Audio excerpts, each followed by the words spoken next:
Hi friends, మనం ఈరోజు వచ్చేసి 23వ తారీఖు డిసెంబర్ 2020కి సంబంధించిన పేపర్ అనాలిసిస్ గురించి ఈరోజు వీడియోలో క్లారిటీగా డిస్కస్ చేద్దాం. సో ఈరోజు చాలా ఇంపార్టెంట్ ఆర్టికల్స్ ఉన్నాయి. నిన్నైతే అసలు పేపర్ అనాలిసిస్ కోసం చాలా ట్రై చేశాను, కానీ రెండు ఆర్టికల్స్ వచ్చాయి.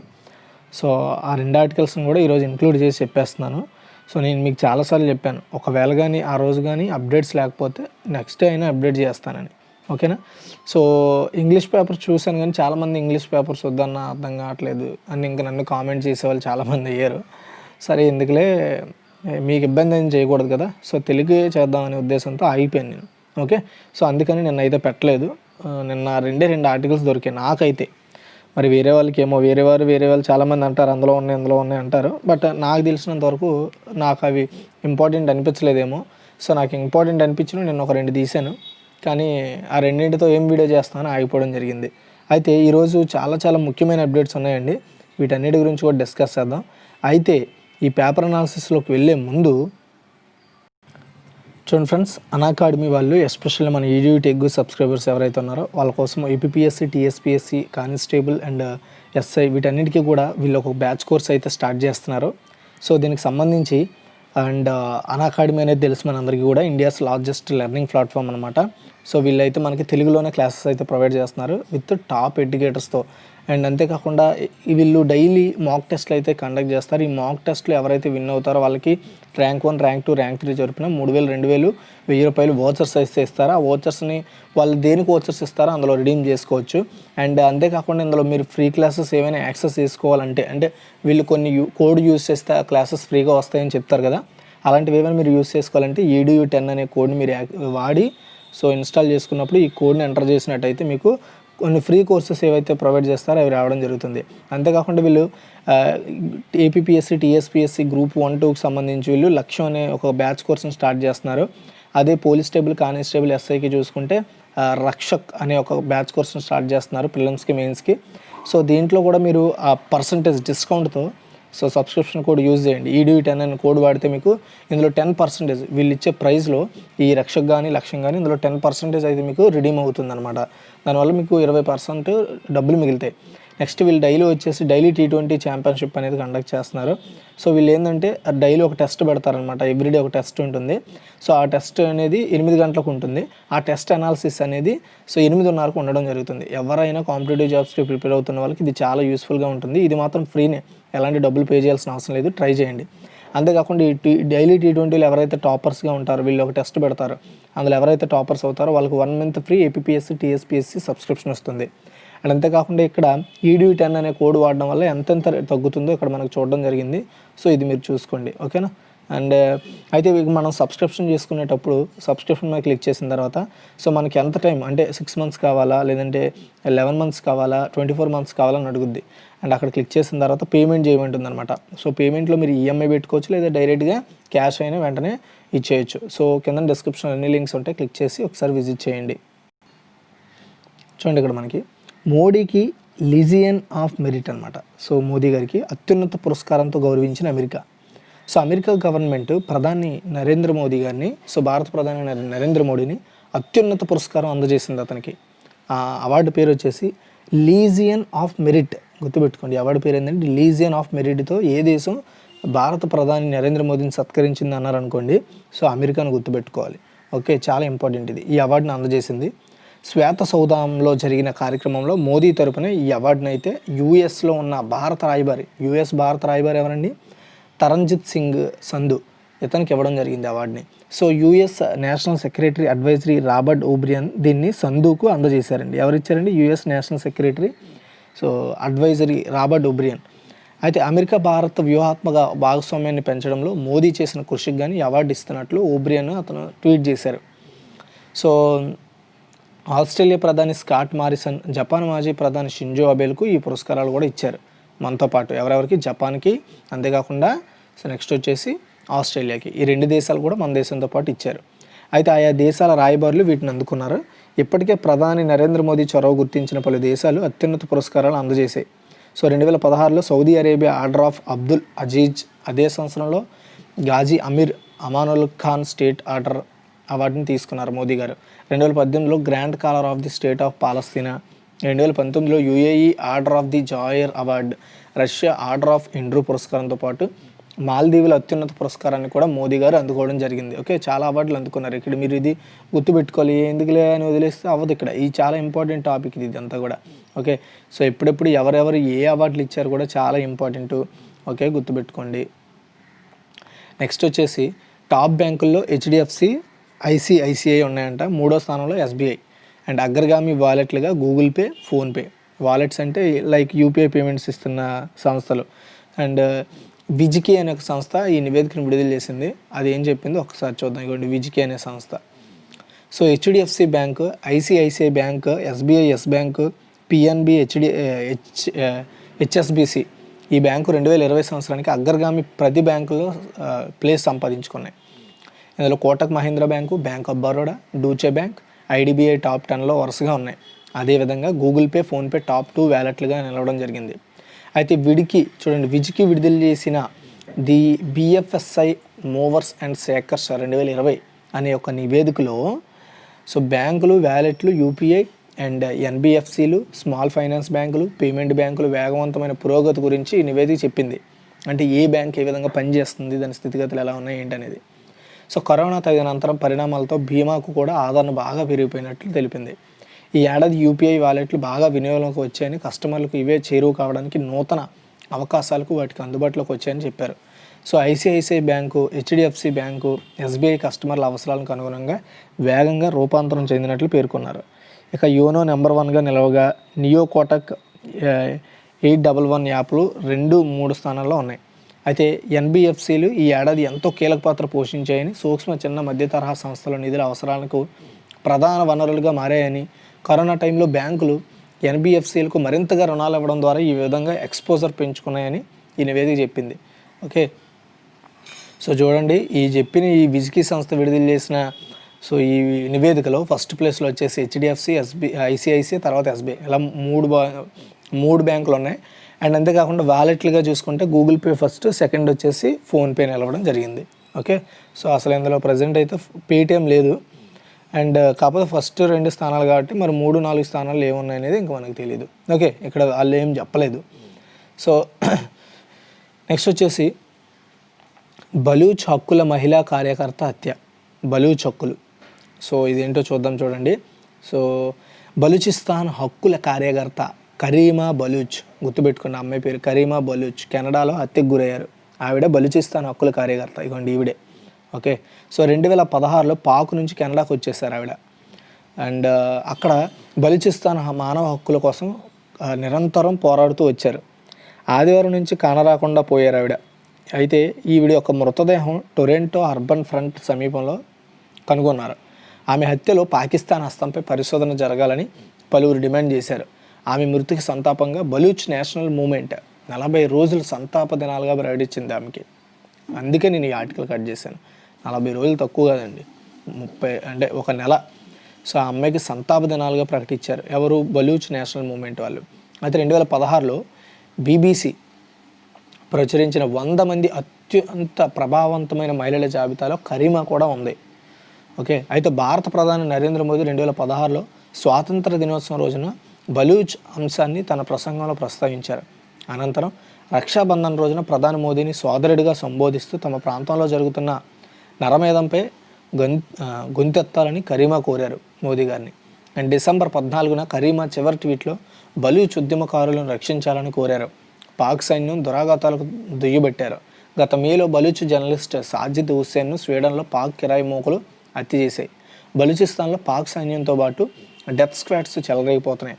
ఉగ్ర సంస్థ లష్కరీ తోయిబా సహకారంతో ఈ బృందాలు అనేవి నడుస్తున్నాయని, అండ్ బలూచ్ ఉద్యమకారులకు హత్యలు చేస్తుంటాయి. వీటికి పాక్ ఐఎస్ఐ సహాయం చేస్తుంది. పక్కా నేరగాలను ఎంచుకొని ఈ బృందాలను తయారు చేస్తూ ఉంటారు. సో దాని ద్వారా ఎవరైతే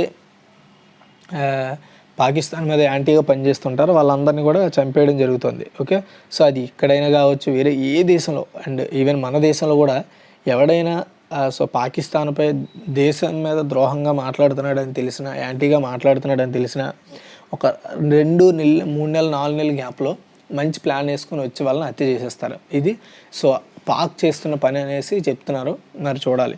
సో ఈ బలూచ్ హక్కులకు మహిళా కార్యకర్త చనిపోయింది, ఈమె పేరు వచ్చేసి కరీమా బలూచ్. సో గుర్తుపెట్టుకోండి. ఓకే, నెక్స్ట్ వచ్చేసి బెంగాల్లో తెలుగు గుర్తింపు. సో అధికార భాషగా గుర్తించిన మమతా క్యాబినెట్. ఓకే, చాలా మంచి విషయం, ఇది గొప్ప విషయం. సో పశ్చిమ బెంగాల్లో తెలుగుకు ప్రత్యేక గుర్తింపు దక్కింది. తెలుగును మరో అధికారిక భాషగా గుర్తిస్తూ రాష్ట్ర మంత్రివర్గం మంగళవారం నిర్ణయం తీసుకుంది. బెంగాల్లో చాలా కాలంగా తెలుగును అధికారిక భాషగా గుర్తించాలని అక్కడ స్థిరపడిన తెలుగువారు డిమాండ్ చేస్తున్నారు. ఖరగ్పూర్లో ఎక్కువగా తెలుగువారు నివసిస్తున్నారు. ఇప్పటికే బెంగాల్లో హిందీ, ఉర్దూ, నేపాలీ, గురుముఖి, ఒరియా భాషలను కూడా అధికారిక భాషగా గుర్తించారు. ఆ తర్వాత రాజ్బంగ్షి, కామటపురి, సంతాలీ భాషలను కూడా అధికార భాషలుగా గుర్తించారు. తాజాగా తెలుగు కూడా ఈ జాబితాలో చేరడం విశేషం. కాగా అసెంబ్లీ ఎన్నికల నేపథ్యంలో తెలుగువారి మద్దతు కోసం ఈ నిర్ణయం తీసుకున్నారని భావిస్తున్నారు. సో ఎనివే ఇదంతా మనకు అనవసరం. బట్ ఒక వేరే రాష్ట్రంలో మన తెలుగుకి అధికారిక భాష గుర్తింపు రావడం అనేది ఏం చిన్న విషయం కాదు కదా. సో ఫైనల్గా వచ్చేసి సో గుర్తుపెట్టుకోండి, యాక్చువల్గా చాలామంది కరెంట్ అఫైర్స్ చూసి దీన్ని చూడడం మానేస్తున్నారు, కానీ ఇది కూడా చూడడం మంచిది. ఎందుకంటే నేను కరెంట్ అఫైర్స్లో పెట్టేవి మళ్ళీ ఇక్కడ పెట్టను, ఎక్కడ పెట్టేవి సో అక్కడ మ్యాక్సిమం ఉండవు, కానీ ఇక్కడ ఏవైనా బాగా ఇంపార్టెంట్ అనిపిస్తే అక్కడ ఖచ్చితంగా పెడతాను. కానీ అక్కడ ఉండేవి మాత్రం ఇక్కడ ఉండవు, గుర్తుపెట్టుకోండి ఫస్ట్. అండ్ నెక్స్ట్ వచ్చేసి నేపాల్ కమ్యూనిస్ట్ పార్టీ చైర్మన్గా మాధవ్ కుమార్, గుర్తుపెట్టుకోండి. సో నేపాల్ కమ్యూనిస్ట్ పార్టీ చైర్మన్గా మాధవ్ కుమార్ను నేపాల్ ఎన్నికయ్యారు. సో ప్రస్తుతం చైర్మన్ అండ్ ప్రధానమంత్రి అయిన కేపీ శర్మ ఓలీ స్థానంలో మాధవ్ ఎన్నికవడం జరిగింది. సో ఓలీపై క్రమశిక్షణ చర్యలను ఆ పార్టీ రంగం సిద్ధం చేస్తుంది. నేపాల్ కమ్యూనిస్ట్ పార్టీ అధికార ప్రతినిధి నారాయణ్ కాజీ శ్రేష్ఠ మంగళవారం మీడియాతో మాట్లాడుతూ తమ పార్టీ చైర్మన్గా మాధవ్ కుమార్ నేపాల్ ఎన్నికయ్యారని చెప్పారు. సెంట్రల్ కమిటీ సభల్లో 315 మంది ఆయనకు మద్దతు ఓటు వేసినట్లు తెలిపారు. ప్రధానమంత్రి పార్టీ మాజీ చైర్మన్ కేపీ శర్మ ఓలీపై తమ పార్టీ క్రమశిక్షణ చర్యలు తీసుకుంటుందని చెప్పారు. కేపీ శర్మ ఓలీ ప్రభుత్వం ఇటీవల పార్లమెంటును రద్దు చేసిన సంగతి తెలిసిందే. ఓలీ నిర్ణయం అనూహ్యమైనదని కావడంతో పాటు అటు ప్రజలు ఇటు పార్టీ నేతలు తీవ్ర ఆగ్రహం తెప్పించింది. సో ప్రజల నుండి పక్కన పెడితే పార్టీలోనే సింపుల్గా చెప్పాలంటే పార్టీ అంతా కలిసి అతనికి అధ్యక్ష పదవి ఇచ్చినప్పుడు సో ఆ పదవిని అతను సో తుడిచిపెట్టి పార్లమెంట్ రద్దు చేయడం అనేది అంత చిన్న విషయం ఏం కాదు. సో అది చేసినందుకు గాను ఇతనిపై క్రమశిక్షణ చర్యలు తీసుకోవడంతో సో లేటెస్ట్గా నేపాల్ కమ్యూనిస్ట్ పార్టీ చైర్మన్గా మాధవ్ కుమార్ నేపాల్ని నియమించడం జరిగింది. ఇది మీరు గుర్తుపెట్టుకోండి. ఓకే, సో అంతేకాకుండా ఈ పార్లమెంట్ రద్దుకి సంబంధించి ఆల్రెడీ నేను కరెంట్ అఫైర్స్లో చెప్పాను, పేపర్ అనాలిసిస్లో కూడా చెప్పాను, చూడకపోతే ఒకసారి చూడండి. నెక్స్ట్ వచ్చేసి కాలుష్యం ఖరీదు 2.6 లక్షల కోట్లు అండి, కాలుష్యం ఖరీదు. సో అదేంటి ఒకసారి చూద్దాం. చూడండి, నూతన శాస్త్రీయ వేదిక అనేది ఒకటి వెల్లడించింది ఈ నివేదికని, అదేంటో చూద్దాం. సో భారత ఆర్థిక వ్యవస్థ $5 ట్రిలియన్ లక్ష్యాన్ని చేరుకోవాలంటే ఫస్ట్ వాయు కాలుష్యాన్ని అరికట్టాలి. ఇదే విషయాన్ని తాజా అధ్యయనం చెప్పింది. కాలుష్యం కారణంగా గతేడాది ఆర్థిక వ్యవస్థ 2.6 లక్షల కోట్ల రూపాయలు నష్టం జరిగిందంట, గుర్తుపెట్టుకోండి. సో 2019 దేశ జీడిపిలో ఈ మొత్తం వచ్చేసి 1.4% సమానమంట. అదే సమయంలో 17 లక్షల మంది మృత్యువాత పడ్డారు కాలుష్యం కారణంగా, 17 లక్షల మంది. మొత్తం మరణాల్లో ఇది 18%. లాన్సెట్ ప్లానటరీ ఆర్థికం ఆరోగ్యంపై కాలుష్యం ప్రభావం అనే ఒక అంశంపై శాస్త్రీయ నివేదికను ప్రచురించింది లాన్సెట్ ప్లానటరీ. అయితే దీని ప్రకారం చూడండి ఎవరు ప్రచురించారని చాలా ఇంపార్టెంట్. దేశంలో గృహ వాయు కాలుష్యం తగ్గింది. సో ఫలితంగా 1990 2019 వరకు మరణాల రేటు 64% తగ్గింది. అదే సమయంలో బహిరంగ వాయు కాలుష్య మరణాల రేటు 115% పెరిగింది. వాయు కాలుష్య కారణంగా మరణాలు, వ్యాధులతో జీడిపిలో 1.4% మేరకు నష్టం వస్తుంది. మన ఇండియాలో వేగంగా అభివృద్ధి చెందుతున్న ఆర్థిక వ్యవస్థ సో వాయు కాలుష్యానికి మరింత తగ్గించగలిగితే ఆర్థిక వ్యవస్థ మెరుగవుతుందని ఆ నివేదిక చెప్పింది. ఉత్తర మధ్య భారత రాష్ట్రాల్లో కాలుష్య ఆర్థిక నష్టం జీడిపిలో 1% అంట, ఓన్లీ ఉత్తర మధ్య భారత రాష్ట్రాల్లోనే. సో అత్యధికంగా యూపీ 2.2% ఉంది, బీహార్ 2%లో ఎక్కువ నష్టం వాటిల్తోంది ఈ రెండు రాష్ట్రాల్లో. సో అది కూడా 40% లంగ్స్కి సంబంధించిన సమస్యలు వస్తున్నాయి, 60% వచ్చేసి హార్ట్ బ్రేక్ అండ్ డయాబెటీస్, ముందస్తు జననాలు, నవజాత శిశువుల మరణాల సమస్యలు వాయు కాలుష్యమే కారణమవుతున్నాయని ఆ నివేదికలో చెప్పింది. అయితే నీతి ఆయోగ్ సభ్యుడు ప్రొఫెసర్ వినోద్ పాల్ మాట్లాడుతూ వాయు కాలుష్యం తీవ్రత గురించిన వాస్తవాలను శాస్త్రీయ నివేదిక వెల్లడిస్తోందని చెప్పారు. వాయు కాలుష్యాన్ని తగ్గించేందుకు ప్రభుత్వం ఇప్పటికీ అనేక చర్యలు చేపట్టిందన్నారు. ఈ నివేదికలో రాష్ట్రాల వారీగా ప్రస్తుత పరిస్థితులు నష్టం చేసిందన్నారు. కాలుష్యం దాని ప్రభావం కేవలం ఆరోగ్య సమస్య కాదని, ఆర్థిక వ్యవస్థను ప్రభావితం చేస్తుందని చెప్పడం జరిగింది. అయితే గృహ కాలుష్యాన్ని తగ్గించడంలో ప్రధానమంత్రి ఉజ్వల యోజన, ఉన్నత చుల్హా అభియాన్ సహాయపడినట్లు ICMR director general Balram Bhargav చెప్పుకొచ్చారు. సో ఇది గైస్ మ్యాటర్. అండ్ ఇక్కడ మీరు గుర్తుపెట్టుకోవాలి బాగా కూడా. సో లాన్సెస్ ప్లానెటరీ అనే ఒక సంస్థ ఆర్థికం, ఆరోగ్యంపై కాలుష్య ప్రభావం అనే ఒక అంశంపై శాస్త్రీయ నివేదిక ప్రచురించింది. సో దీని ప్రకారం వచ్చేసి ఏ రాష్ట్రాలు సో ఈ కాలుష్యం బారి నుండి ఎక్కువ ప్రభావితం అవుతున్నాయి అండ్ ప్రజెంట్ ఈ కాలుష్యం ప్రభావం మన ఆర్థిక వ్యవస్థ మీద ఎలా పడింది అనేది ఇక్కడ మీకు ఎక్స్ప్లెయిన్ చేశాను, జాగ్రత్తగా గుర్తుపెట్టుకోండి. సో నెక్స్ట్ వచ్చేసి అభయ కేసులో 28 ఏళ్ళ తర్వాత తీర్పు అండి. 28 ఏళ్ళ తర్వాత తీర్పు. ఆ అభయ కేసు ఏంటో ఒకసారి చూద్దాం. కేరళలో సంచలనం సృష్టించిన సిస్టర్ అభయ, గుర్తుపెట్టుకోండి సిస్టర్ అభయ 21 సంవత్సరాల హత్య కేసులో సిబిఐ కోర్టు మంగళవారం తీర్పు వెలువచ్చింది. దీంతో 28 ఏళ్ల నాటి హత్యకు కొలిక్కొచ్చినట్లు అయింది. ఫాదర్ థామస్ కొట్టూర్, నన్ సేఫీని దోషులుగా ప్రకటించింది. అయితే వీళ్ళిద్దరిని ఎవరండి, ఫాదర్ థామస్ కొట్టూర్, నన్ సేఫీని దోషులుగా సో ప్రకటించింది. 23న దోషులకు శిక్షణ ఖరారు చేయనున్నట్లు న్యాయస్థానం వెల్లడించింది. 1992 మార్చి 27న సిస్టర్ అభయ అనుమానాస్పద స్థితిలో మరణించారు. ఇప్పుడు 1992లో. సో అప్పటి నుంచి కూడా ఈ కేసు అనేక మలుపులు తిరుగుతూ వచ్చింది. కొట్టాయంలోని బీసీఎం కాలేజీలో చదివే సిస్టర్ అభయ అక్కడే హాస్టల్లో ఉండేది. 1992 మార్చి 27న తెల్లవారుజామున అభయ హాస్టల్లో గది నుంచి కిచెన్లోకి వెళ్ళగా అక్కడ ద ఫాదర్ కొట్టూర్, ఫాదర్ పూత్రక్రయల్, నన్ సెఫియా అభ్యంతరకర రీతిలో కనిపించారు. దీంతో తమ విషయం బహిర్గతం అవుతుందని భయపడిన ఫాదర్ కొట్టూర్, నన్ సెఫీ అభయ తలపై కర్రతో బలంగా కొట్టారు. దీంతో ఆమె అక్కడికక్కడే చనిపోయింది. ఆ తర్వాత మృతదేహాన్ని బావిలో పడేసి ఆత్మహత్యగా చిత్రీకరించారు. తొలుత స్థానిక పోలీసులు ఈ ఘటనకు ఆత్మహత్యగా తేల్చేశారు. మానవ హక్కుల కార్యకర్త జోమెన్ పుతిన్ పొరక్కల్ సహా పలువురు న్యాయస్థానాన్ని ఆశ్రయించడంతో 1993లో సిబిఐకి అప్పగించారు దీన్ని. విచారణలో ఫాదర్ కొట్టూర్, నన్సెఫీ, ఫాదర్ పూత్రకాయలు నిందితులుగా తేలారు.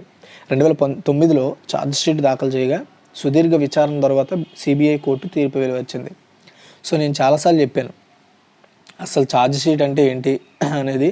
సో అది మన పేపర్ అనాలిసిస్ డైలీ ఫాలో అయితే ఛార్జ్షీట్ అంటే ఏమవుతుంది, కొన్ని పదాలు మనకి చాలా కీలకమైన అంశాలు ఉంటాయి. సో మనకి ఎప్పుడైనా సరే సో కొన్ని కేసులు సాల్వ్ అవ్వలేదు అనుకోండి, బాగా దాని మీద ఏవో లూప్ హోల్స్ ఉంటే అప్పుడు వాటిని సిబిఐకి అప్లై చేస్తారనమాట. సో సెంట్రల్ బ్యూరో ఆఫ్ ఇన్వెస్టిగేషన్కి అప్పచెప్తారు. వాళ్ళు ఏంటంటే బాగా ఇన్డెప్త్ మొత్తం కేసును కూడా స్టడీ చేసి సో మనకి చెప్తారనమాట. కాబట్టి సో ఎప్పుడైనా సరే హత్య చేసినప్పుడు బయట పడిపోయి మనం అని మాత్రం అనుకోవద్దు. ఖచ్చితంగా దాన్ని లేపడానికి ఎవరో ఒకరు గట్టి మనిషి ఒకరు తగులుకుంటే ఖచ్చితంగా మనం తప్పు చేసిన వాడు శిక్షార్హుడు అవుతాడు.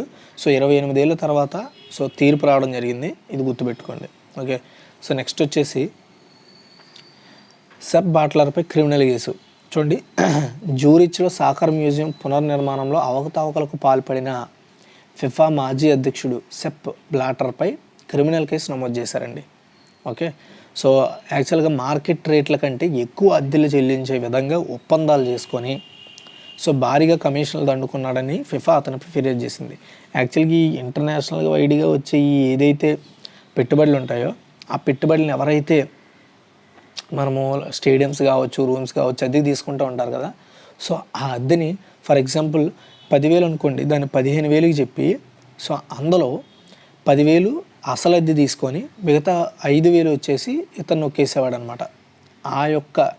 అలాంటి ఒక వివాదంలో ఇతను చిక్కుకున్నాడు. సో అందుకు కానీ అతనిపై క్రిమినల్ కేసు అయితే నమోదు చేయడం జరిగింది. సో ఇలా చేస్తున్నాడని అండ్ భారీగా కమిషన్లు దండుకుంటున్నాడని ఫిఫా అతనిపై ఫిర్యాదు చేయడంపై సో ఫైనల్గా వచ్చేసి అతనిపై కేసు అయితే నమోదు చేశారు. నెక్స్ట్ వచ్చేసి బ్రాడ్మాన్ క్యాప్కు 2.51 కోట్లు అండి. చూడండి, ఆస్ట్రేలియా దిగ్గజ క్రికెటర్ అయిన బ్రాడ్మాన్ అరంగేట్రం టెస్ట్ క్యాప్ను ఓ వ్యాపారవేత్త వేలంలో 2.51 కోట్లకు దక్కించుకున్నాడు. బ్రాడ్మాన్ 1928లో బ్రిస్బెన్లో ఇంగ్లాండ్లో తొలి టెస్ట్ ఆడేటప్పుడు ఈ క్యాప్ను పెట్టుకున్నాడు అనమాట. ఓకే. చూడండి, ఇప్పుడు ఈ క్యాప్ను వచ్చేసి 2.51 కోట్లకు ఎవరు సో ఒక వ్యాపారవేత్త వేలంలో కొనుక్కున్నాడు దీన్ని. ఓకే, గుర్తుపెట్టుకోండి. సో నెక్స్ట్ వచ్చేసి బిగ్ 3కి ఏటీపీ అవార్డులు అనమాట. బిగ్ 3 ఎవరు అంటే సో చూడండి చెప్తాను. Roger Federer, Rafael Nadal, Novak జోకోవిచ్. ఓకే, సో వీళ్ళకి ఏటీపీ వార్షిక అవార్డులు వచ్చాయండి. వీళ్ళ ముగ్గురికి ఏటీపీ. 6వసారి నెంబర్ 1 ర్యాంక్తో ఏడాది ముగించిన సెర్బియా స్టార్ నోవాక్ జోకోవిచ్కి ఇయర్ ఎండ్ నెంబర్ 1 అవార్డు ఇచ్చారు. స్విస్ మాస్టర్ ఫెడరర్కు ఫ్యాన్స్ ఫేవరెట్ అవార్డు దక్కింది. ఇక 13వసారి ఫ్రెంచ్ ఓపెన్ గెలిచిన స్పెయిన్ బుల్ నాడల్ వరుసగా 3వసారి స్టీఫెన్ ఎడ్బర్గ్ స్పోర్ట్స్ మ్యాన్షిప్ పురస్కారాన్ని ఎంపికయ్యాడు. ఫ్రాన్సిస్ టీ ఆఫ్ అమెరికాకు ఆర్థర్ అఫేస్ అవార్డు కూడా లభించింది. సో ఇలా ముగ్గురికి వచ్చిన అవార్డుల పేర్లు ఏంటో మీరు గుర్తుపెట్టుకోవాలి, లేదా ఖచ్చితంగా మీరు సో ఇదంతా చదివి వేస్ట్ అయిపోద్ది అనమాట. ఓకే, గుర్తుపెట్టుకోండి వీళ్ళకి ఏవేవి అవార్డులు ఇచ్చారు ఇలా ముగ్గురికి కూడా. ఓకే, నెక్స్ట్ వచ్చేసి వామ్మో ఇదేం ఖర్చు.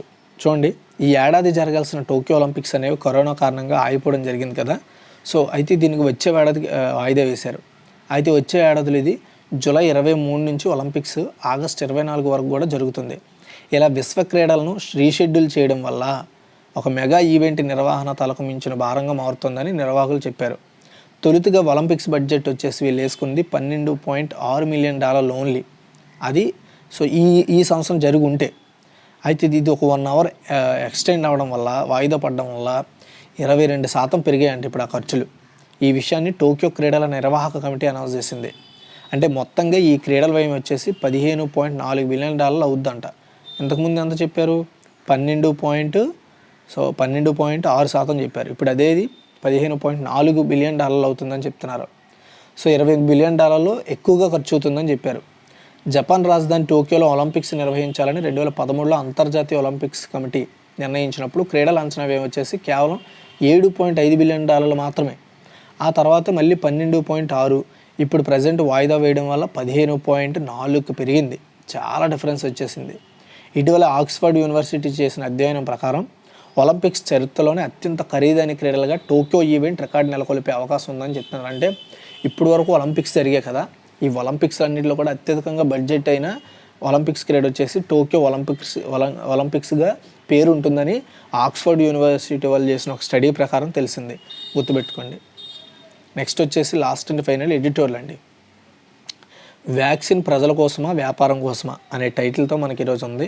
చాలా పెద్ద ఎడిటోరియల్, జాగ్రత్తగా వినండి. సో చాలా చాలా లెక్కలు ఉంటాయి, క్యాలిక్యులేషన్స్ ఉంటాయి, సంస్థలు ఉంటాయి, వాటన్నింటిని కూడా గుర్తుపెట్టుకోవడం చాలా అవసరం. ఓకే, అయితే 2020 సంవత్సరం ముగింపుకు వస్తున్న కొద్ది కరోనా మహమ్మారి తరిమికొట్టే వ్యాక్సిన్ కోసం ప్రపంచవ్యాప్తంగా పరుగులు వేగం పుంజుకున్నాయి. ఈ పరుగుల వెనుక రకరకాల ప్రయోజనాలు ఉన్నాయి. కొన్ని దేశాలు ప్రజారోగ్యం కాపాడాలన్న ఆతృతలో పరుగులు తీస్తుంటే, ఇంకొక బౌలిజాతి అంటే ఈ మల్టీనేషనల్ కంపెనీస్ మాత్రము సో లాభాల కోసము ప్రజారోగ్యం గాలికి వదిలేసి ట్రంప్, మోడీ, బొల్సోనారో వంటి మితవాద ప్రభుత్వాలు పోయిన పరువు కాపాడుకోవడానికి ఈ పని చేస్తున్నాయి. అయితే అంతర్జాతీయ మార్కెట్లోకి ఏ బహుళజాతి మందుల కంపెనీ ముందుగా అడుగు పెడితే దానికి భారీ లాభాలు పోసుకునే అవకాశం దక్కుతుంది. అయితే ఈ స్టాక్ మార్కెట్లో దాని విలువ అమాంతం పెరుగుతుంది కనుక మీడియాలో ఈ కంపెనీలు ప్రచార బాటం చాలా ఎక్కువగా కనిపిస్తుంది. ఈ ప్రచారంలో వాస్తవాలు చాలా వరకు మరుగున పడిపోతున్నాయి. అయితే సో వ్యాక్సిన్ల ప్రస్తుత పరిస్థితి ఏంటనేది ఒకసారి చూద్దాం. గత జనవరిలో చైనా శాస్త్రవేత్తలు COVID-19 అంటే SARS-CoV-2 వైరస్ యొక్క జెనెటిక్ కోడ్ లేక జీనోమ్ను ఛేదించి ఇంటర్నెట్లో పెట్టడంతోనే వ్యాక్సిన్ తయారీ ప్రయత్నాలు స్టార్ట్ అయ్యాయి. మామూలుగా అయితే ఒక సురక్షితమైన సమర్థవంతమైన వ్యాక్సిన్ తయారు చేయడానికి దశాబ్దాల కాలం పడుతుంది. కానీ పెరిగిన సాంకేతిక పరిజ్ఞానం ఒక్క ఏడాది కాలంలోనే వ్యాక్సిన్ రూపొందించే అవకాశాలు రావడం జరిగింది కదా. అయితే అందువల్ల వచ్చే ఏడాది వేసవి నాటికి వ్యాక్సిన్ను బయటికి తెచ్చేందుకు శాస్త్రవేత్తలు తీవ్రంగా కృషి చేస్తున్నారు. సో మీకు అర్థం కాకపోయి ఉండవచ్చు, ఇప్పుడు ఒక వైరస్ ఉందనుకోండి, ఈ వైరస్ క్రియేట్ అవ్వడానికి ఒక ఫార్ములా ఉంటుంది. సో ఆ ఫార్ములాని కనుగొనడానికి దాన్ని వ్యాక్సిన్ తయారు చేయడానికి ఆల్మోస్ట్ 3-4 సంవత్సరాలు టైం పడుతుంది. కానీ ఈ ఫార్ములాను ఆల్రెడీ చైనా ఇంటర్నెట్లో ప్రొవైడ్ చేసేసింది. దీని మొత్తం వైరస్ యొక్క ఫార్ములాని SARS-CoV-2 అని. సో దానివల్ల ఈజీగా మందును కనిపెట్టడానికి కంపెనీలకి సులభం అయ్యింది. ఓకే, అది మ్యాటర్ అక్కడ చెప్పింది నేను.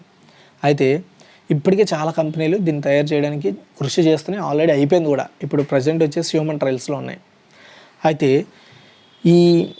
ఈలోగా కోవిడ్ ప్రమాదం మరింత పెరగడంతో పాటు బహుళజాతి కంపెనీల పోటీ, అంతర్జాతీయ రాజకీయ ప్రతి వ్యూహాల వల్ల పరీక్షలు పూర్తి కాకముందే అంటే మూడో దశ క్లినికల్ పరీక్షలు జరుగుతుండగానే అత్యవసర వినియోగం అనే ఒక టైటిల్ పెట్టి మార్కెట్లోకి దించేశారు. China, Russia, Britain, America, UAE వంటి దేశాల్లో పెద్ద ఎత్తున ప్రజలకు వ్యాక్సిన్ ఇవ్వడం స్టార్ట్ అయిపోయింది. కానీ ఇంకా మన ఇండియాలో ఇంకా అవ్వాలా. ఎందుకంటే మన ఇండియాలో పూర్తిగా ట్రయల్స్ అయిన తర్వాత ఇద్దామనే ఉద్దేశంతో ఆగిపోయారు. అయితే ప్రపంచవ్యాప్తంగా శాస్త్రవేత్తలు 200కు పైగా వ్యాక్సిన్లను అభివృద్ధి చేశారు. వాటిలో సుమారు 50 వ్యాక్సిన్లు క్లినికల్ పరీక్షల్లో ఉన్నాయి.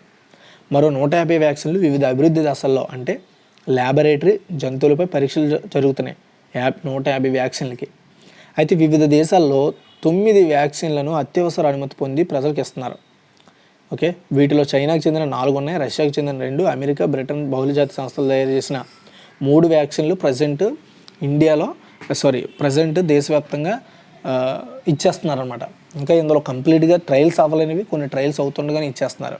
ఇంకా ఒకవేళ ఈ 9 కాకుండా 150లో ఇంకా 141 వ్యాక్సిన్లు ఇంకా ట్రయల్స్లో ఉన్నాయి. భారత్కు చెందిన కోవాక్సిన్ అనుమతుల కోసం వేచి చూస్తుంది. అమెరికా, బ్రిటిష్, రష్యా వ్యాక్సిన్లు మన దేశంలో Reddy labs, serum institute of India వంటి ప్రైవేట్ కంపెనీలు ఉత్పత్తి చేస్తున్నాయి. అనేక దేశాలకు చెందిన ఇంకో 40 వరకు వ్యాక్సిన్లు 1 నుండి 3వ దశ వరకు క్లినికల్ పరీక్షల్లో ఉన్నాయి. ఓకే, అయితే వచ్చే ఏడాది ప్రథమార్థం, అంటే వచ్చే ఏడాది స్టార్టింగ్లో ముగిసేసరికి వీటిలో చాలా వ్యాక్సిన్లకు అత్యవసర అనుమతులు రావచ్చు. అత్యవసర అనుమతి అంటే ఏంటి? అయితే మామూలుగా అయితే 3వది చివరిది అయిన దశలో పెద్ద సంఖ్యలో విభిన్న తరహా ప్రజలకు వ్యాక్సిన్ ఇచ్చి సహజ వాతావరణంలో వారికి ఇమ్యూనిటీ ఎలా తయారవుతుందో పరీక్షిస్తారు, విశ్లేషిస్తారు. అయితే వ్యాక్సిన్ 100% సురక్షితంగా సమర్థవంతంగా ఉందని నిర్ధారించుకున్నాక ప్రజలకు ఇవ్వడం మొదలు పెడతారు. కానీ కొన్ని అత్యవసర సమయాల్లో 3వ దశ పరీక్షలు ముగియకముందే, విశ్లేషణ జరపకముందే 1.2 దశల పరీక్షల ఫలితాల ఆధారంగా వ్యాక్సిన్ ఇవ్వచ్చు. ఇప్పుడు దాదాపు అన్ని దేశాలు ఈ సడలింపే తీసుకుంటున్నాయి. ఎవరు కూడా పూర్తి స్థాయిలో అయ్యే వరకు ఆగట్లే. అంటే ఒక రకంగా 3వ దశ వ్యాక్సిన్ ప్రయోగాలు ప్రజల మీద నేరుగా జరుపుతున్నట్టే. ఓకే, అది మ్యాటర్. నెక్స్ట్ వచ్చేసి వ్యాక్సిన్లలో తేడాలు. చైనా, భారత్లో కరోనా వ్యాక్సిన్ను సాంప్రదాయ పద్ధతిలో, అంటే రసాయనాలతో నిర్వీర్యం గావించబడిన వైరస్లను వ్యాక్సిన్ల రూపంలో మనుషుల శరీరంలోకి ఎక్కించడం ద్వారా వారిలో ఇమ్యూనిటీని పెంచే పద్ధతులు తయారు చేస్తున్నాయి. అయితే ఈ వ్యాక్సిన్లు నిల్వ చేయడానికి 2 నుండి 7 సెల్సియస్ డిగ్రీల ఉష్ణోగ్రత కలిగి మామూలు రిఫ్రిజిరేటర్లు సరిపోతాయి. అందువల్ల ఈ వ్యాక్సిన్ రవాణా చేయడం, ప్రజలకు ఇవ్వడం చాలా ఈజీ. కానీ బ్రిటన్, అమెరికా, ఇతర కొన్ని యూరోపియన్ సంస్థలు RNA ఆధారంగా కొత్త పద్ధతుల్లో వ్యాక్సిన్ ఉత్పత్తి చేస్తున్నాయి. ఈ వ్యాక్సిన్ నిల్వ చేయాలంటే 70 సెల్సియస్ డిగ్రీలు టెంపరేచర్ అవసరం మనకి. సో అయితే ఈ రిఫ్రిజిరేటర్ల ఖరీదు, నిర్వహణ వ్యయం ఎక్కువ. రవాణా చేయడం, సిబ్బంది వాటిని వినియోగించడం రిస్క్తో కూడిన పని. అందువల్ల చైనా, భారత్లు ఉత్పత్తి చేసే వ్యాక్సిన్లు పేద దేశాలకు అనుకూలంగా ఉంటాయి. అయితే వ్యాక్సిన్ రేసులో అమెరికా, చైనా అంటే వీళ్ళే టాప్లో ఉన్నారని. వ్యాక్సిన్ ఉత్పత్తి పంపిణీ విషయంలో అమెరికా, చైనాల ధోరణిలో చాలా వ్యత్యాసం ఉంది. డొనాల్డ్ ట్రంప్ మితవాద ప్రభుత్వం వ్యాక్సిన్ విషయంలో కూడా అమెరికా ఫస్ట్, అమెరికాదే మొదటి పీట అనే వైఖరి తీసుకున్నాడు. బహుళజాతి ఔషధ కంపెనీలతో ఒప్పందాలు చేసుకొని మొదటి 30 కోట్ల డోసులు పైగా వ్యాక్సిన్ ముందుగానే ఇవ్వాలని కొనేసుకున్నాడు. అయితే ఐరోపాకు చెందిన అనేక ధనిక దేశాలు కూడా ఇదే పద్ధతిలో మార్కెట్లో కొనుగోలు ఒప్పందాలు చేసుకున్నాయి.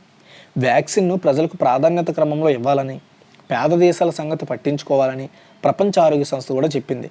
అంటే మీరే కొనేసుకోవడం కాదు, పేద దేశాల గురించి కూడా ఆలోచించాలని ఈ ఏవైతే అగ్రదేశాలు ఉన్నాయో వాటికి ప్రపంచ ఆరోగ్య సంస్థ WHO చెప్పింది.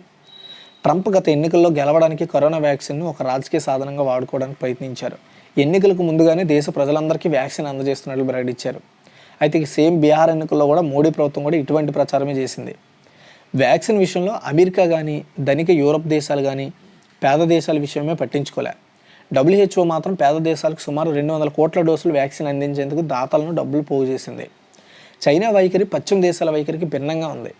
చైనా తయారు చేసిన కోవిడ్ వ్యాక్సిన్ను ప్రపంచ ప్రజల సంక్షేమానికి ఉపయోగిస్తామని, వ్యాక్సిన్ వర్ధమాన దేశాల ప్రజలకు సరసమైన ధరలకు అందుబాటులో ఉండేటట్లు చూస్తామని చైనా అధ్యక్షుడు షీ జిన్పింగ్ గత మే నెలలో WHO వార్షిక మీటింగ్లో చెప్పారు. ఈ హామీకి అనుగుణంగానే చైనా ఇప్పుడు ప్రపంచంలో దాదాపు 100 దేశాలకు, ముఖ్యంగా ఆఫ్రికా, ఆసియా, లాటిన్ అమెరికాలోని పేద దేశాలు ఏవైతే ఉంటాయో వాటికి వ్యాక్సిన్ పంపిస్తోంది. గత జూన్లోనే చైనాలోని 2 వ్యాక్సిన్లు సినోవాక్, సినోఫార్మ్లకు ప్రభుత్వం అత్యవసర అనుమతులు కూడా మంజూరు చేసింది. ఓకే, దాదాపు 10 లక్షల మంది చైనీయులు ముఖ్యంగా దేశంలో ఇతర ప్రాంతాలకు ఉద్యోగ వ్యాపారాల కోసం వెళ్ళిపోయారు. విదేశాలకు వెళ్ళే విద్యార్థులు, ఉద్యోగులు వ్యాక్సిన్ వేసుకున్నారు. దేశంలో కరోనా వ్యాప్తిని మొదట్లోనే కట్టడి చేసిన చైనాకు వ్యాక్సిన్ అత్యవసరం కాకపోయినప్పటికీ ప్రపంచ దేశాలకు దాన్ని సరఫరా అనేది చేస్తుంది. దానికోసం షెంజన్ నగరంలో ఒక పెద్ద గోదాం కూడా నిర్మించింది చైనా. ఆఫ్రికాలోని దాదాపు 40కి పైగా దేశాలకు Cambodia, Myanmar, Laos, Thailand, Vietnam, Afghanistan, Malaysia, Bangladesh, Pakistan, UAE, Brazil, ఇతర అనేక లాటిన్ అమెరికా దేశాలకు చైనా వ్యాక్సిన్ సరఫరా అవుతుంది. వీటిలో పలు దేశాలకు ఉచితంగా కూడా ఇస్తుంది. ఈ వ్యాక్సిన్ను మామూలు ఫ్రిడ్జ్ల్లో రవాణా చేయొచ్చు కనుక పేద దేశాలకు అనుకూలంగా ఇవి సరఫరా అవుతాయి. చైనా ప్రారంభించిన బెల్ట్ రోడ్ ప్రాజెక్టులో ఉన్న దేశాలన్నింటికీ అది వ్యాక్సిన్ సరఫరా చేస్తున్నారు. ఓకే, బెల్ట్ రోడ్డు ప్రాజెక్టులు ఉన్న వాటికి దాన్ని ఆరోగ్య స్కిల్ రోడ్ అంటారు. దీంతోపాటు పేద దేశాలు కరోనాపై పోరాడడానికి రానున్న 2 ఏళ్లలో సుమారు 15,000 కోట్ల రూపాయలు సహాయం చేస్తామని, కరోనా వ్యాక్సిన్ కొనుగోలు చేయడానికి లాటిన్ అమెరికా, కరేబియన్ దేశాలకు సుమారు 7,500 కోట్ల రుణం ఇస్తామని చైనా అధ్యక్షుడు ప్రకటించాడు. అయితే మన ఇండియాలో పరిస్థితి ఎలా ఉందో ఒకసారి చూద్దాం. మన దేశంలో ప్రభుత్వ రంగ సంస్థ అయిన భారత వైద్య పరిశోధన మండలి, దీన్ని ఐసీఎంఆర్ అంటాం. అయితే ప్రైవేట్ సంస్థ అయిన భారత్ బయోటెక్ కలిసి ఉత్పత్తి చేసిన దేశవాళీ కోవాక్సిన్ 3వ దశ క్లినికల్ పరీక్షలు జరుపుకుంటూ ప్రభుత్వం నుండి డ్రగ్ కంట్రోల్ ఆఫ్ ఇండియా నుండి ఎమర్జెన్సీ పర్మిషన్ కూడా వచ్చింది. పర్మిషన్ కోసం చూస్తోంది. ప్రస్తుతం దేశవ్యాప్తంగా 26,000 మంది ఈ వ్యాక్సిన్ పరీక్షలు నిర్వహిస్తున్నారు. ఇంకా 1-2 దేశవాళీ వ్యాక్సిన్లు క్లినికల్ పరీక్షల్లో ఉన్నాయి. ఇవి వచ్చే ఏడాది మధ్యకు పూర్తవచ్చు. మన ఇండియాలో తయారయ్యే ఈ వ్యాక్సిన్లను మామూలు ఫ్రిడ్జ్ల్లో రవాణా చేయొచ్చు కాబట్టి ఖర్చు, ప్రయాస తక్కువ. కానీ మన దేశానికి చెందిన ప్రైవేట్ సంస్థలు బ్రిటన్కి చెందిన ఆక్స్ఫర్డ్, ఫిజర్, మోడర్నా తదితర బహుళజాతి సంస్థలతో కలిసి దేశంలోని వ్యాక్సిన్ డోసులను ఉత్పత్తి చేస్తున్నాయి. ఈ వ్యాక్సిన్లను వచ్చే నెల నుంచి అత్యవసర గ్రూపులకు పంపిణీ చేయడానికి ప్రభుత్వం సన్నాహాలు చేస్తోంది. ఈ వ్యాక్సిన్ 70 సెంటీమీటర్ డిగ్రీల వద్ద ఉంచడం, రవాణా, పంపిణీ చాలా కష్టమైన పని కనుక దీనిపై దేశవ్యాప్తంగా సిబ్బందికి పెద్ద ఎత్తున శిక్షణ ఇస్తోంది. కొనుగోలు చేయగల వినియోగదారులకు బహుళజాతి సంస్థలు వ్యాక్సిన్లు వచ్చే ఏడాది నుంచి అందుబాటులోకి వచ్చే అవకాశం ఉంది. అయితే మన దేశంలో 25% మందికి వచ్చే ఏడాది పూర్తయిన వ్యాక్సిన్ అందుబాటులోకి వచ్చే అవకాశం లేదంటున్నారు. అసమానతలతో కూడిన ప్రపంచంలో పేదలు ఎప్పుడు కూడా చివరిలోనే ఉంటారు. సింపుల్గా చెప్పాలంటే చూడండి, ఈ అత్యవసర వ్యాక్సిన్ అనేది ఈ టైంలో ఇవ్వాల్సిన అవసరం లేదు. ఎందుకంటే యాక్చువల్గా ఈ 2 రోజులు 3 రోజుల మధ్యలోనే మనకి యూకే నుండి ఒక కొత్త స్ట్రెయిన్ అనమాట, అంటే కరోనాలోనే ఒక కొత్త స్ట్రెయిన్ ఏర్పడింది. అది కొంచెం ప్రభావం చూపుతుంది అన్నారు. ఆల్రెడీ మన ఇండియాలో యూకే నుండి వచ్చిన వాళ్ళు ఈ ప్రభావం కనబడింది. బ్రిటన్ దేశాల నుండి వచ్చిన వాళ్ళకి ఒకవేళ మళ్ళీ ఇది ఒక కొత్త ప్రమాదం అయ్యిందనుకోండి, ఈ అత్యవసర వ్యాక్సిన్ ఇవ్వడం మంచిదే. కానీ ఒకవేళ అది ఎంత పెద్ద ఇది చూపలేదు అనుకోండి, డెఫినెట్గా కొంచెం అంతే మొత్తం ఈ 3-4 దశలు కంప్లీట్ చేసుకున్న తర్వాత ప్రజలకు వ్యాక్సిన్ ఇవ్వడం చాలా మంచిది. ఎందుకు ఇవ్వడం, అప్పుడే ఇవ్వడం మంచిదంటే ఎందుకంటే ఇంకా క్లినికల్ ట్రయల్స్ ఒక్కొక్కరి మీద ఒక్కొక్కలా పనిచేసే అవకాశాలు ఉన్నాయి కాబట్టి దాన్ని పూర్తి స్థాయిలో పరీక్షించడం చాలా ఇంపార్టెంట్. ఓకేనా? ఒకవేళ మనం విభిన్నమైన వ్యక్తుల్లో అది పరిశీలించలేదు అనుకోండి, టెస్ట్ చేయలేదు అనుకోండి, ఖచ్చితంగా ఆ విభిన్నమైన వ్యక్తుల్లో అది ప్రభావం చూపే అవకాశం ఉంటుంది. కాబట్టి దేశవ్యాప్తంగా ఒక్కసారిగా అల్లుకల్లోలం ఏర్పడుతుంది. కాబట్టి కొంచెం ఆలోచించి జాగ్రత్తగా చర్య తీసుకోవడం అనేది చాలా మంచి విషయం. అయితే ఇప్పుడే బ్రిటన్లో ఏదో కొత్త స్ట్రెయిన్ అయితే ఏర్పడిందని చెప్తున్నారు కరోనాలో. కాబట్టి వీలైతే ఇంకొంచెం జాగ్రత్తగా ఉండండి. ఐ థింక్ వీలైతే ఇదే సెకండ్ వేవ్ క్రియేట్ చేసే అవకాశం ఉంది. ఇప్పటి వరకు చాలా ఫ్రీగా అయిపోయాం. నాకు తెలిసి ఒకప్పుడు రోజుకి 20,000, 30,000 కేసులు నమోదు చేసిన ప్రాంతాల్లో ఇప్పుడు కేవలము 200, 150, 120 కేసులు మాత్రమే వస్తున్నాయి. అంటే కరోనా ప్రభావం చాలా తగ్గింది. కాబట్టి ఈ టైంలో మళ్ళీ మనము ఈ సెకండ్ వేవ్కి కానీ పర్మిషన్ ఇచ్చామా మళ్ళీ అల్లకల్లోలం స్టార్ట్ అవుద్ది మళ్ళీ. కానీ కొంతమంది ఏమంటున్నారంటే ఈ కొత్తగా వచ్చే ఏదైతే ఈ స్ట్రెయిన్ మీద ఇప్పుడు తయారు చేస్తున్న ఏవైతే వ్యాక్సిన్లు ఉన్నాయో అవి పని చేయకపోవచ్చు అని చెప్తున్నారు. కానీ నిజమే, ఎందుకంటే వీళ్ళు ఇప్పుడు వరకు ఉన్న 33 లేదా 60 స్ట్రెయిన్ల మీద మాత్రమే పరీక్షించారు వ్యాక్సిన్ని. కానీ ఇప్పుడు ఈ కొత్త స్ట్రెయిన్ వల్ల ఆ స్ట్రెయిన్ మీద ఈ వ్యాక్సిన్ పనిచేయకపోతే ఖచ్చితంగా మళ్ళీ దీనికోసం ఇంకొక వ్యాక్సిన్ రెడీ చేయాలి. కాబట్టి జాగ్రత్తగా ఉండండి. మాస్క్ వేయండి, శానిటైజర్ రాసుకోండి, సోషల్ డిస్టెన్స్ మెయింటైన్ చేయండి. ఇదే ప్రక్రియ ఇంక మన లైఫ్లో భాగం అవ్వాలి. కరోనా పోయింది, కరోనా వచ్చింది అనేది మ్యాటర్ కాదు. యాక్చువల్గా ఇది ఎప్పటి నుండో ఉంది. ఇది సైన్ ఫ్లూ కావచ్చు, అలాంటివి వచ్చినప్పుడే మాస్కులు ధరించండి, జాగ్రత్తగా ఉండండి అని చెప్పేవారు. ఇప్పుడు అదే దాన్ని మెయింటైన్ చేయాలి. ఓకేనా? జాగ్రత్తగా ఉండండి. అండ్ ఇక్కడ ఏంటంటే సింపుల్గా చెప్పాలంటే వ్యాక్సిన్ తయారీలో ఎవరికి వాళ్ళదే కాదు, పేద దేశాలకు కూడా వ్యాక్సిన్లు అనేవి ఉచితంగానో లేదా 50-70% డిస్కౌంట్తోనో వాళ్ళకి ఇవ్వడం ద్వారా సో పేద దేశాలు కూడా శుభ్రంగా ఉంటాయి. మనందరం ఒకటే, కాకపోతే ఎవరి దేశాన్ని వాళ్ళు నిలబెట్టుకోవడానికి, ఎవరి ప్రాంతీయ భేదాన్ని వాళ్ళు నిలబెట్టుకోవడం కోసం ఈ దేశాలు, సరిహద్దులు అన్నీ ఏర్పాటయ్యాయి. కానీ మనందరం మనుషులు, సేమ్గా ఆహారం తింటాం, సేమ్గా అన్ని పనులు చేస్తాం, కాబట్టి ఎలాంటి వ్యత్యాసం లేదు. కాబట్టి సో పేద దేశాలకి ధనిక దేశాలు సాయం చేయడం వల్ల బాగుపడతాయి. ఓకే, ఇందులో కీలక పాత్ర WHO, వరల్డ్ హెల్త్ ఆర్గనైజేషన్ పనిచేస్తుంది. ఓకే గైస్, మీకు ఈ వీడియో నచ్చింది అనుకుంటున్నాను. నచ్చితే లైక్ చేయండి, షేర్ చేయండి. సో మరిన్ని అప్డేట్స్గా మన ఛానల్ అయితే ఫాలో అవుతుండండి. Thanks for watching.